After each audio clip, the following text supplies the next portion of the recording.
हम कथा सुनाते राम सकल गुण धाम की। ये रामायण है पुण्य कथा श्री राम। ये राम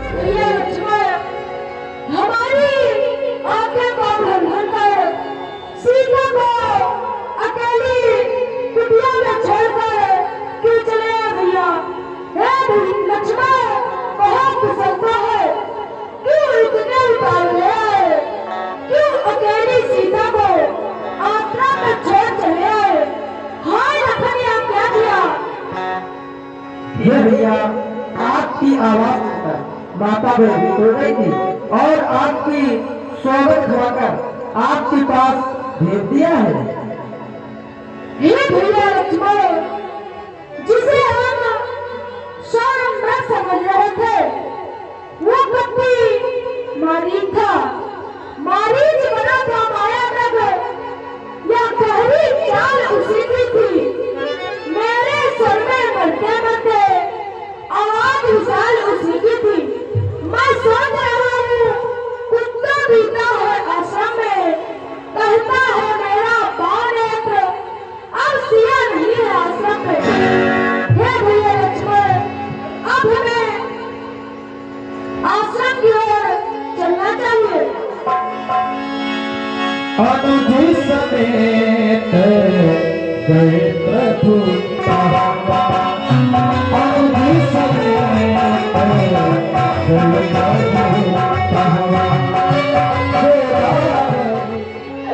अपने इस राजा को छोड़कर कहाँ चली गई ऐसी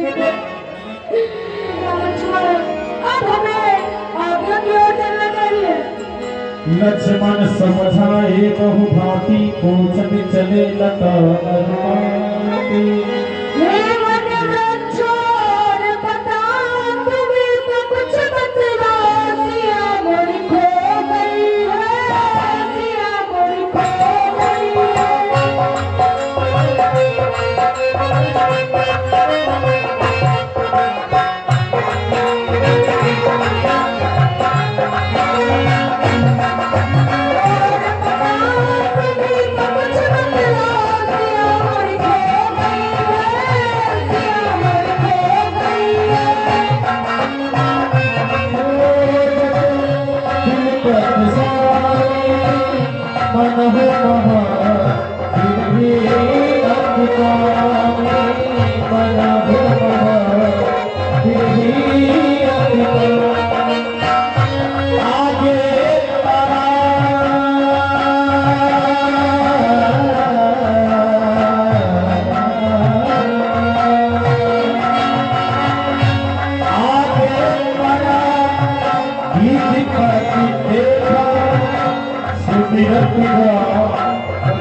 नाथ दसानन यह गति कीन्ही, ते ही खल जनक सुता हरि।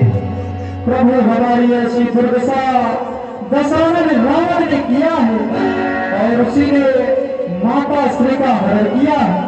प्रभु, जब तक मुझ में सामर्थ्य था मैं उससे संग्राम करता रहा।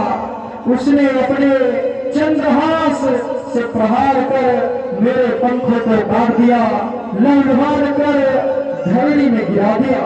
प्रभु, मुझ में इतना सामर्थ्य न रहा कि पुनः उड़कर उससे संग्राम करूं। उसी ने माता श्री का हरण किया है और माता श्री को लेकर दक्षिण दिशा की ओर गया है। प्रभु, आपके दर्शन मात्र ही हमारे तन में प्राण शेष रह गए थे। प्रभु, आज आप आ गए। हे भाग्यदाई जी, आप अपने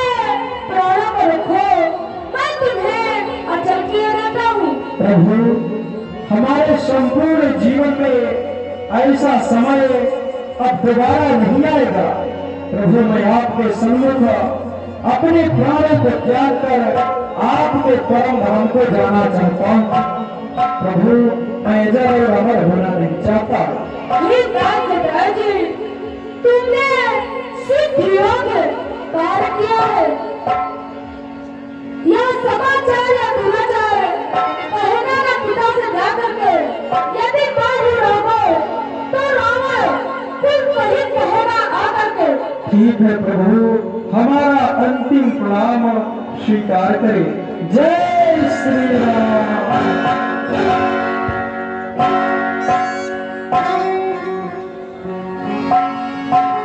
तुलसी कहीं खो जब को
धीरे धीरे मैं बूढ़ी हो गई।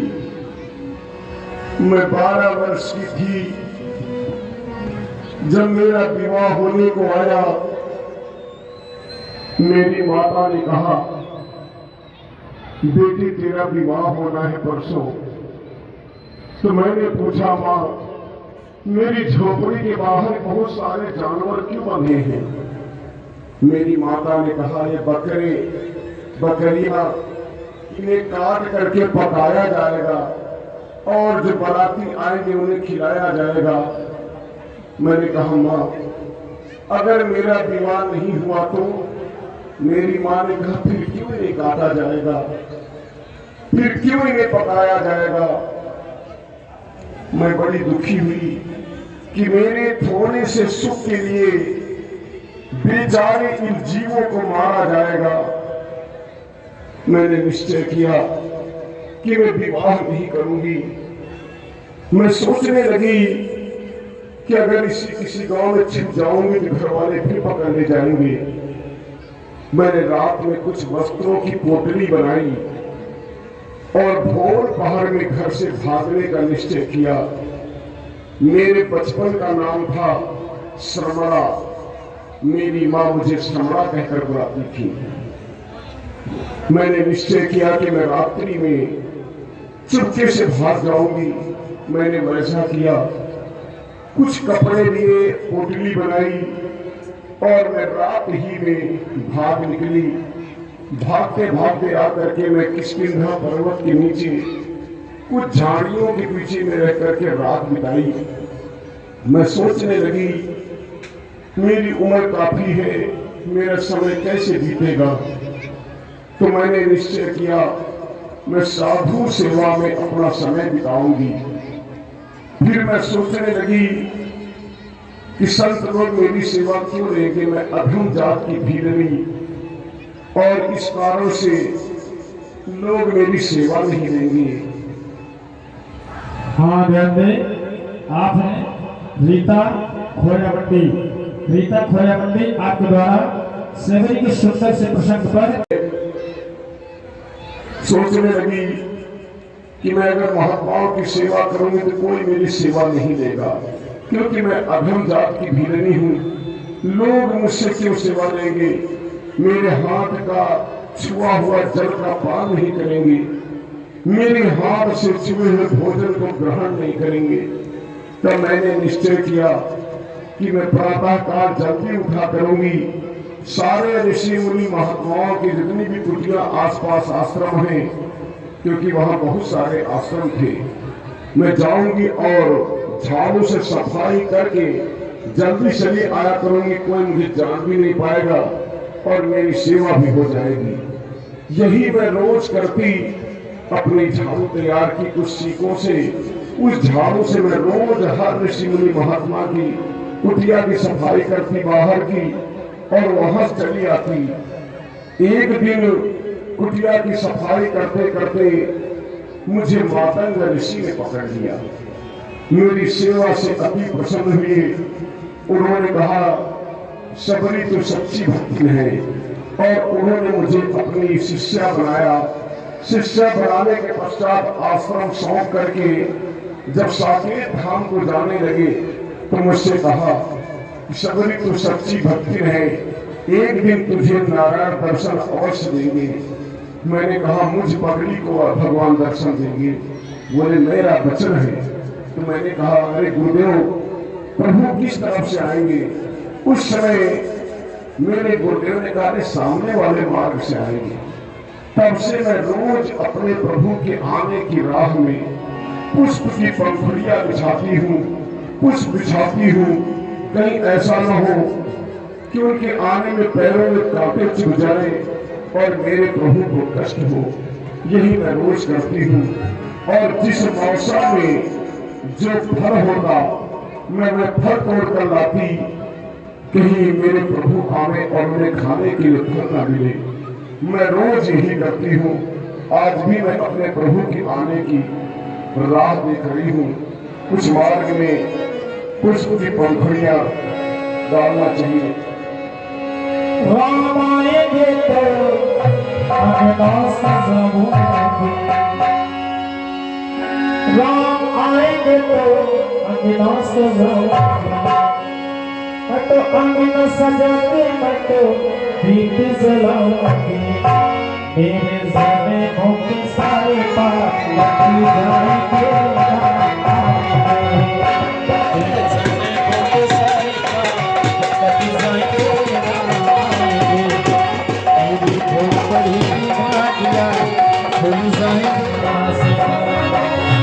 ताही तेरी गली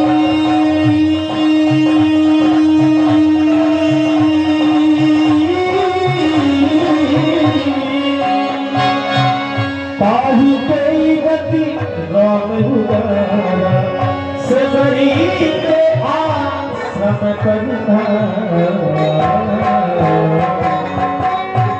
हे ऋषि मुनि महात्माओं, ये पुष्प की पंखुड़ियां, ये पुष्प मैंने अपने प्रभु के आने के लिए बिछाए हैं। इसलिए ऐ ऋषि मुनि महात्माओं, आप लोग दूसरे मार्ग से चले जाइए, क्योंकि जब जब इस मार्ग में मैं पुष्प की पंखुड़ियां बिछाती हूँ तो कोई न कोई ऋषि मुनि महात्मा मुझे परेशान करने चला आता है। इसलिए आप लोग दूसरे मार्ग से चले जाएं। ये सारे पुष्प और पंखुड़ियां मैंने अपने प्रभु के लिए बिछाए हैं। आप लोग दूसरे मार्ग से चले जाएं। हे भामनी, तुम जिसका इंतजार कर रही हो मैं वही हूँ। सबरी देखी राम गृह आए, तुझके बचन सुमुझ जिए भाए।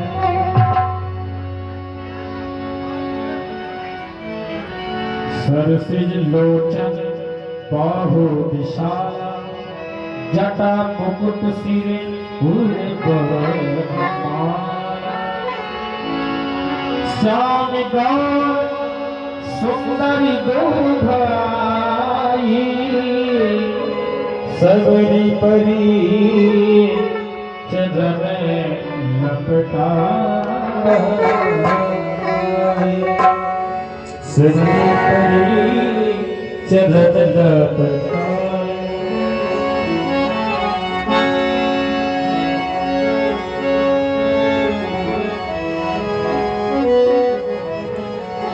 सादर जल ले चरण पखारे, उन सोबर सब बैठारे। सादर जल ले चरण पखारे, उन सोबर सब बैठारे।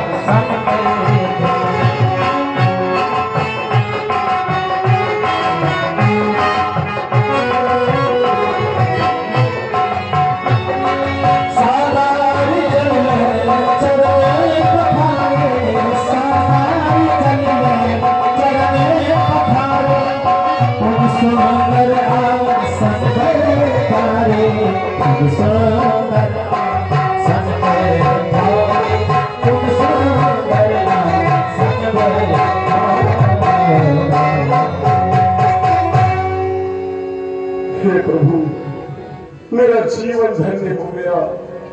आपके दर्शन पा करके आप मेरी कुटिया में पधारे।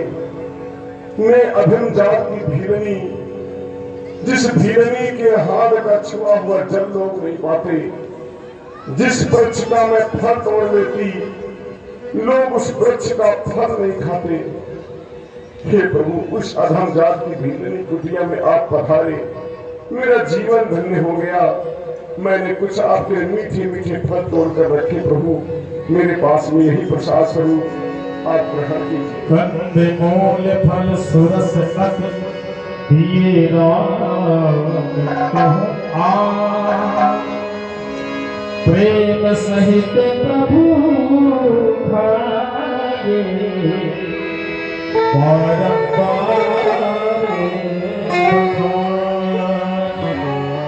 हे भैया लक्ष्मण, तुमने खाए न बैर, देखो कितने मीठे हैं। पताल से ले स्वर्ग तक जो कुछ है इनके आगे फीके हैं। तुमने भी बहुत खिलाया है पर देता इतना स्वाद नहीं। सीता का परसा भी भोजन देता इतना आह्लाद नहीं। ले एक बार तुम खाओ लखन, इनमें भी है प्यार भरा।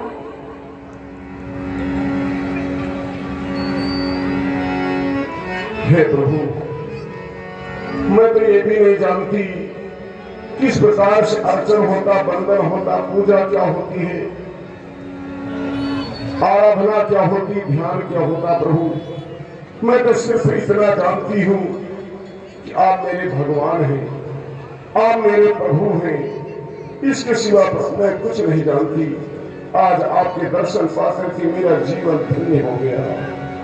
हे भामनी, जिसके अंदर भक्ति होती है वो मुझे प्रिय होता है, परंतु तुम्हारे अंदर तो नौ भक्ति है, तुम मुझे अति प्रिय हो। लो श्रवण करो, मैं नौ भक्ति कहने जा रहा हूँ। प्रथम भगत संकल्प का संगा, दूसरी भगति मम कथा प्रसंगा, गुरुपद पंकज सेवा, तीसरी भगति अवाम, चौथी भगति मम गुण गमन, करहि कबर तजवान, मंत्र जाप मम दृढ़ विश्वासा, पंचम भजन सौवेद प्रकाशा, छठतम शील विरत बहुकर्मा, नियम निरंतन सज्जन धर्मा, आठवां यथा लाभ संतोषा, सपना नहीं देह परदोषा, नौ रसल सब छलीना, मम भरोस की हरस न जीना। इन नौ भक्तियों में मेरी एक भक्ति किसी के पास होती है वो मुझे प्रिय होता है, परंतु तुम्हारे अंदर इन नौ भक्तियों में नौ भक्ति है, इसीलिए तुम मुझे अति प्रिय हो। हे प्रभु, मेरा जीवन धन्य हो गया। हे भाभी, मेरी सीता की जानकारी यदि आपके पास है तो मुझे बतलाएं। हे प्रभु, मैं क्या बतला सकती हूँ, लेकिन एक रास्ता है प्रभु, अगर उसके अनुसार आप चलेंगे तो निश्चित रूप से माता की जानकारी कुछ ना कुछ आपको अवश्य मिलेगी। थोड़ी दूर चलने पर किष्किंधा पर्वत में पंपापुर राज्य के निष्कासित सम्राट महाराज सुग्रीव रहते हैं।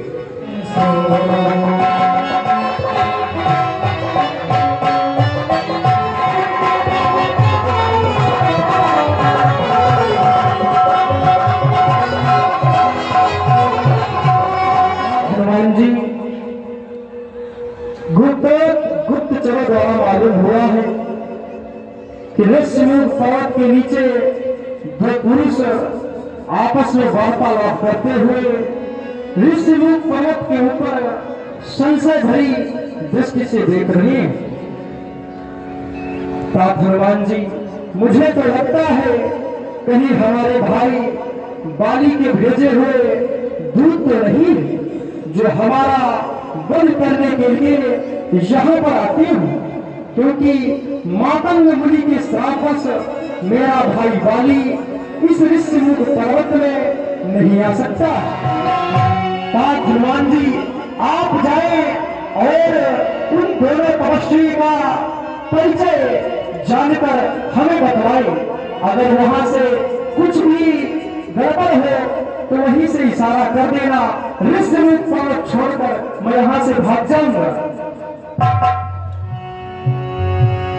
मां सुग्रीव, आप किसी प्रकार की चिंता न करें। ऐसा होगा पास बजेगी बांसुरी के ऊपर, न होगा लोहा बजेगी छुरी के ऊपर, उखाड़ूंगा जब चढ़ी से, उड़ेगा पैर फुलके से, मार दूंगा उन दोनों को, तो होगा ताल फुलके से। आप किसी प्रकार की चिंता न करें, मैं जाकर उनका परिचय लेता हूं।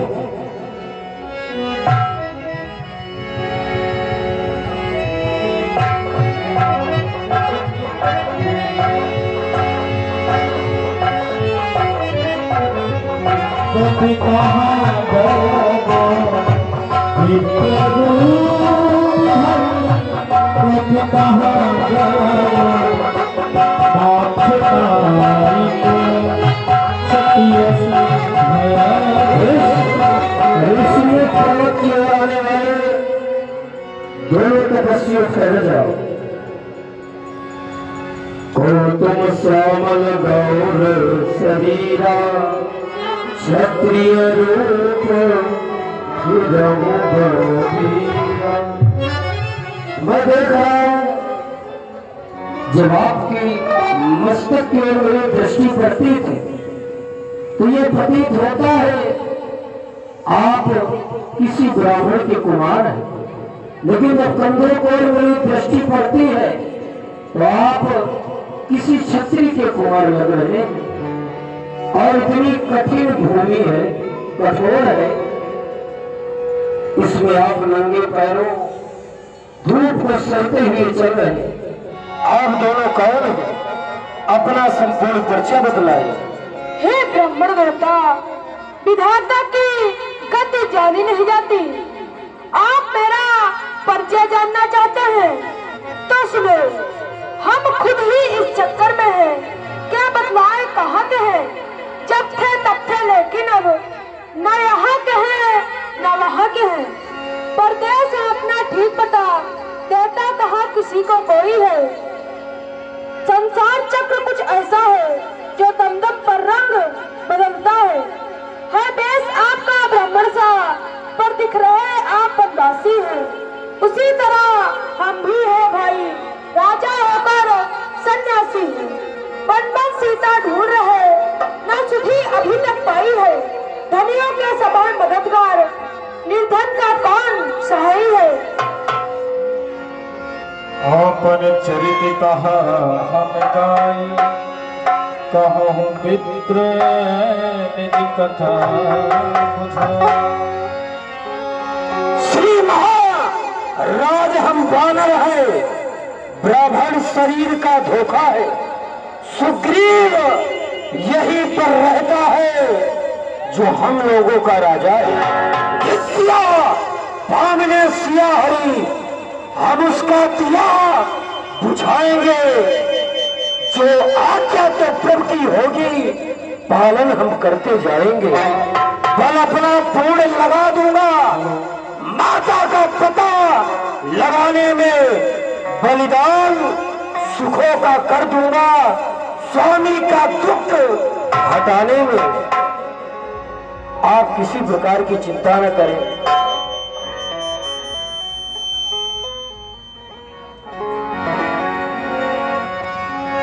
वही जाने पर कहीं चैना, प्रभु पहचाने पर कहीं चैना। सो सुख जाई नहीं बरना, सो सुख जाई नहीं बरना। महाप्रभु, आप अपने इस दास हनुमान को भूल गए। आपकी माया इतनी प्रवीण है जिसमें मैं भूल सकता हूं। और आप एक मंदमय मोह बस, कुटिल हृदय अज्ञान, पुनि प्रभु मोहि विसार, दीन बंधु भगवान। मैं मतिमंद हूं, मोह बस अज्ञान से हमारा हृदय भरा है। पर आप अपने सेवक को कैसे भूल सकते हैं? सेवक सुत पितु मातु भरोसे, सेवक स्वामी के, पुत्र अपनी माता के भरोसे रहता है। आप विशाल पर्वत देख रहे हैं, उसके ऊपर वानरों के राजा महाराज सुग्रीव रहते हैं। जैसा आपका दुख है वैसा ही उनका दुख है। मैं चाहता हूँ कि ते ही छाननाथ मैत्री कीजे, ते ही छाननाथ दीन जान प्रभु अभय करीजे, दीन जान। चाहता हूं आप चलकर उनसे मित्रता करें, वे आपके कष्ट को अवश्य हरेंगे, आप उनके कष्ट को हरेंगे। आप दोनों भाई हमारे कंधों पर बैठ जाइए, हम आपको वहां तक ले चल रहे हैं।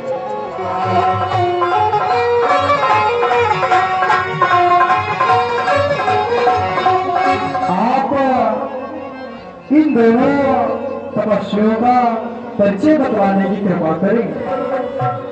महाराज दशरथ के पुत्र प्रभु इस दास सुग्रीव का प्रणाम स्वीकार करें। हे दास सुग्रीव जी, मैं चाहता हूं महाराज सुग्रीव आप इन महाप्रभु से मित्रता करें, जिससे जो आपका दुख है उसका ये हरण करेंगे। अवश्य पाठ हनुमान जी। सेवक अग्नि का प्रबंध करो।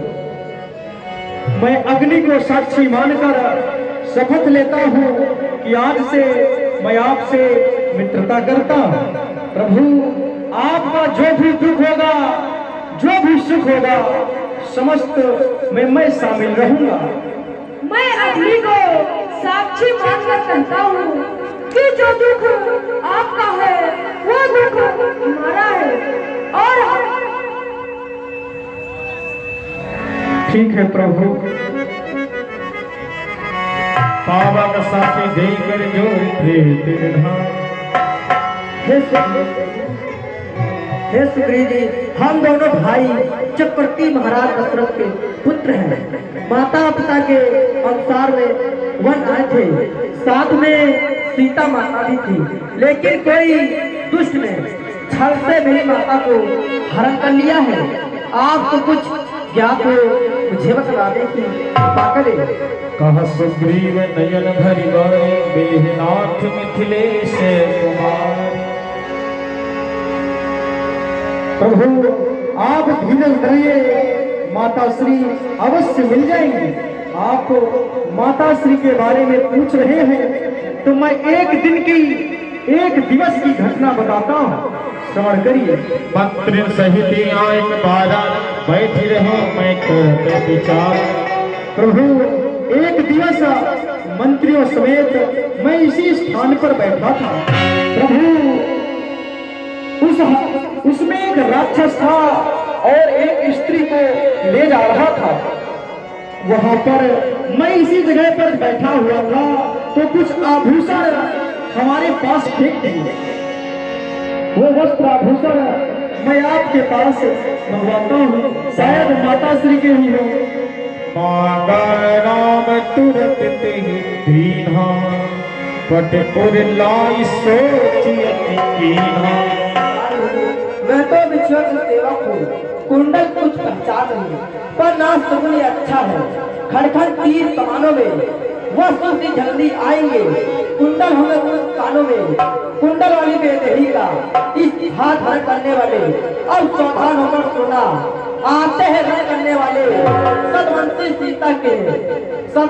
सीता के हैं हरण करने वाले। अब सावधान होकर सुना।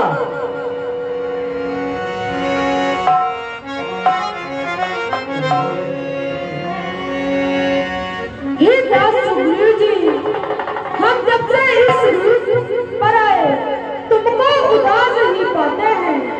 ये भेष तुम्हारा देखकर हम खुद ही उदास हो जाते हैं। प्रभु आप हमारी उदासी का कारण जानना चाहते हैं तो श्रवण कीजिए। प्रभु नाथ बाल अरुमय दो भाई, प्रीति रही कछ बरन न जाए। एक भाई बाली भी है और हम दोनों भाइयों में आपस में इतना प्रेम था जिसका वर्णन मैं अपने मुख से नहीं कर सकता। वह पंपापुर का राजा था और हम दोनों बहुत ही प्रेम पूर्वक रहा करते थे। प्रभु एक दिवस की बात है, एक मैसुत नाम का दानव था। उसने हमारे भ्राता बाली को युद्ध के हेतु ललकारा। हमारा भाई वीर था, उससे ललकार बर्दाश्त न हुई और अपने शस्त्र लेकर उससे युद्ध करने हेतु निकल पड़ा। आगे आगे मैसुत नाम का दानव, उसके पीछे हमारा भाई बाली और पीछे पीछे मैं भी चल पड़ा। प्रभु वह दानव भागता रहा और एक कंदरा में प्रवेश कर गया तो हमारे भाई बाली ने कहा कि सुग्रीव, एक पखवाड़े तक तुम हमारा इंतजार करना। यदि मैं बाहर ना आऊं तो तुम वापस चले जाना। प्रभु, मैंने एक पखवाड़ा नहीं बल्कि 1 मास तक उस गुफा के मुख्य द्वार पर खड़ा रहा। एक दिवस अचानक उस गुफा से सफेद रक्त की धारा निकली, क्योंकि प्रभु हमारे भाई बाली का रक्त सफेद था।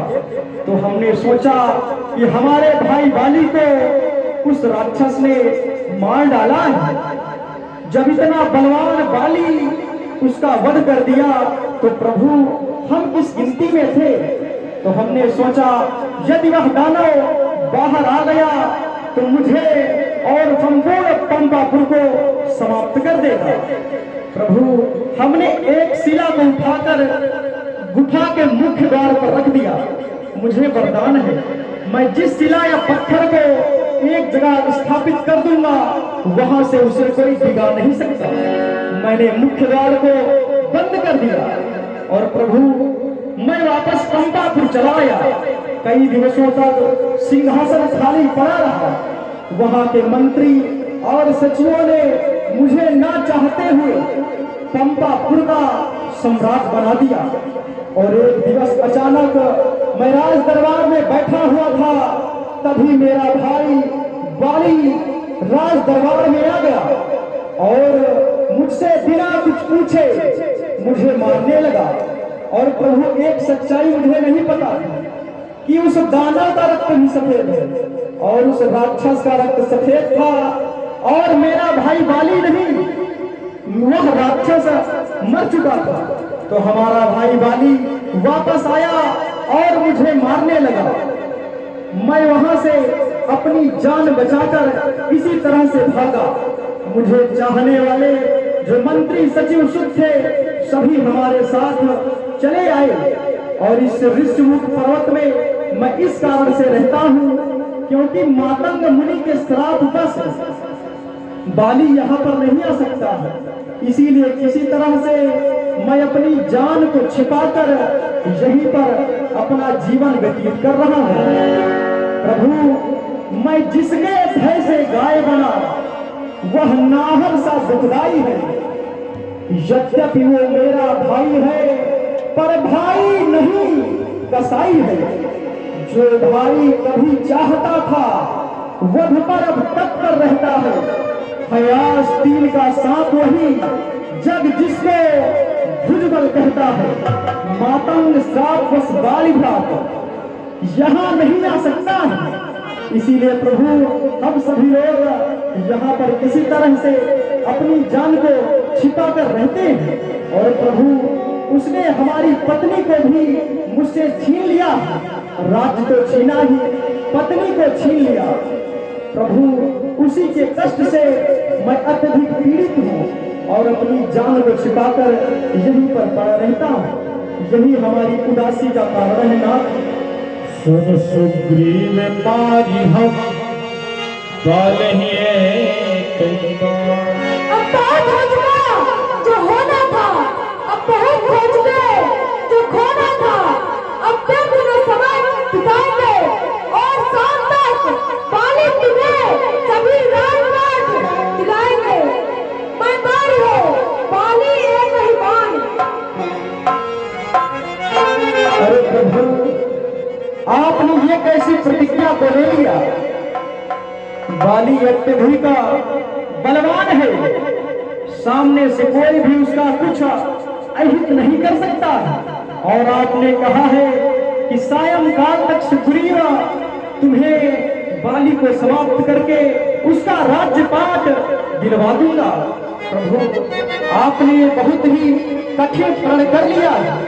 लेकिन ये जो 7 ताड़ के वृक्ष दिखाई दे रहे हैं, इन 7 ताड़ के वृक्षों को, इन 7 ताड़ के वृक्षों को जो एक बार में ढाएगा, तक्षक ने कह रखा है वह विजय बाली पर पाएगा। प्रभु, आप इन 7 ताड़ों के वृक्ष को एक बार से गिरा दीजिए और हमारी शंका का समाधान कीजिए नाथ।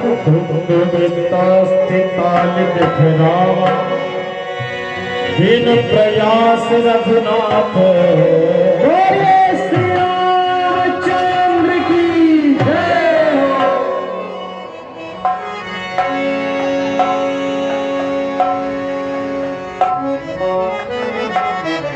प्रभु आप वो भी युक्ति बतलाएं जिससे आप बालिका वध कर सकते हैं। हे दास गुरु जी, आप उससे युद्ध के लिए ललकारिए और मैं वृक्ष से पीछे से उसको मारूंगा, क्योंकि उसके सामने जो जाएगा उसका आधा बल उसके शरीर में जाएगा, इसीलिए मैं उसके सामने नहीं जाऊंगा और वृक्ष के पीछे से उसको मारूंगा। आपने कहाँ फंसा दिया?